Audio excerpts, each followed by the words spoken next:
Assalamualaikum warahmatullahi wabarakatuh. Sebelumnya perkenalkan, nama saya Ridwan Syaputra. Saya merupakan salah satu mahasiswa Fakultas Hukum jurusan Ilmu Hukum Universitas Syakwala.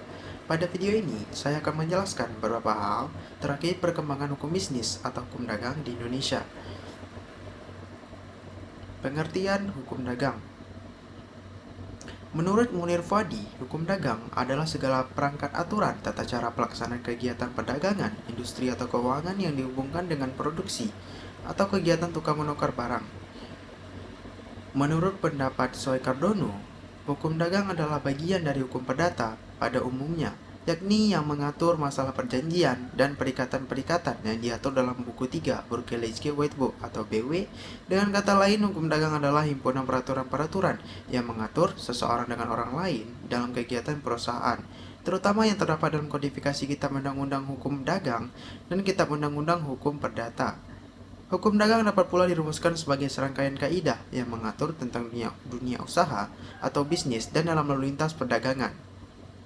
Maka, dapat disimpulkan bahwa hukum dagang atau hukum bisnis adalah hukum yang mengatur dalam ruang lingkup perdagangan yang bersumber dari hukum yang terkodifikasi maupun hukum yang belum terkodifikasi. Sejarah perkembangan hukum dagang. Perkembangan hukum dagang telah berlangsung pada abad pertengahan di Eropa. Pada saat itu, telah lahir kota-kota yang berfungsi sebagai pusat perdagangan, seperti Genoa, Venesia, Marseille, Florence, hingga Barcelona. Walaupun telah diberlakukan hukum Romawi, Corpus Juris Civilis, namun berbagai masalah terkait perdagangan belum bisa diselesaikan. Maka dari itu dibentuklah hukum pedagang, Kopmasre.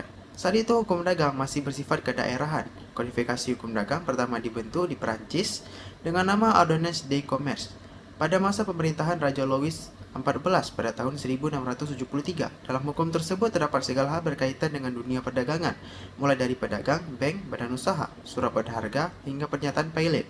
Pada 1681 lahirlah kodifikasi hukum dagang kedua dengan nama Ordonnance de la Marine. Dalam kodifikasi ini termuat segala hal berkaitan dengan dagang dan kelautan. Kedua hukum tersebut kemudian menjadi acuan dari lahirnya Code de Commerce, hukum dagang baru yang mulai berlaku pada 1807 di Prancis. Code de Commerce membahas tentang berbagai peraturan hukum yang timbul dalam bidang perdagangan sejak abad pertengahan. Code de Commerce kemudian menjadi cikal bakal hukum dagang di Belanda dan Indonesia.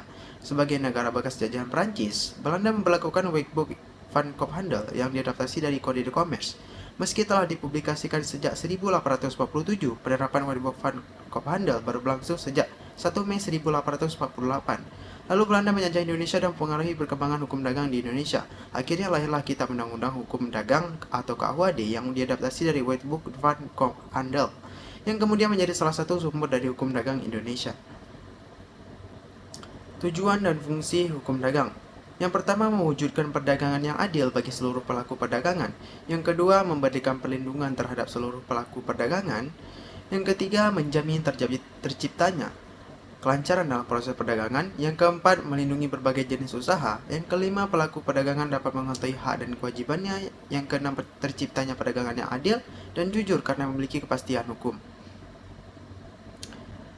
Ruang lingkup hukum dagang. Yang termasuk ke dalam ruang lingkup hukum dagang dapat dilihat pada slide yang ada di samping saya.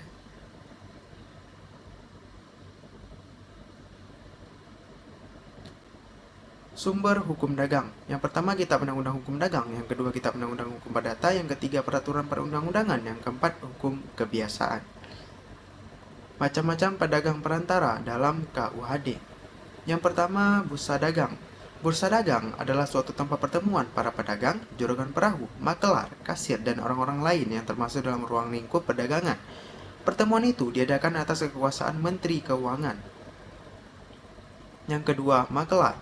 Makelar adalah seorang pedagang perantara yang diangkat oleh gubernur jenderal atau oleh penguasa yang oleh presiden dinyatakan berwenang untuk hal tersebut. Yang ketiga, kasir. Kasir adalah seorang yang menerima upahan yang dipercayai dengan pekerjaan menyimpan uang dan melakukan pembayaran-pembayaran. Yang keempat, komisioner. Komisioner adalah seorang yang menyelenggarakan perusahaannya dengan melakukan perbuatan-perbuatan menutup persetujuan atas nama atau firma dia sendiri, tetapi atas amanat dan tanggungan orang lain dan dengan menerima upahan atau provisi tertentu. Yang kelima, ekspeditur adalah seorang yang pekerjaannya menyuruh orang lain untuk menyelenggarakan pengangkutan barang-barang dagangan dan barang-barang lain di darat atau di perairan. Yang keenam, pengangkut. Pengangkut adalah orang yang menyelenggarakan pengangkutan. Sekian penjelasan dari saya. Saya harap teman-teman semua mendapatkan ilmu yang bermanfaat dari video ini. Apabila terdapat kekeliruan, mohon dikoreksi. Terima kasih. Assalamualaikum warahmatullahi wabarakatuh.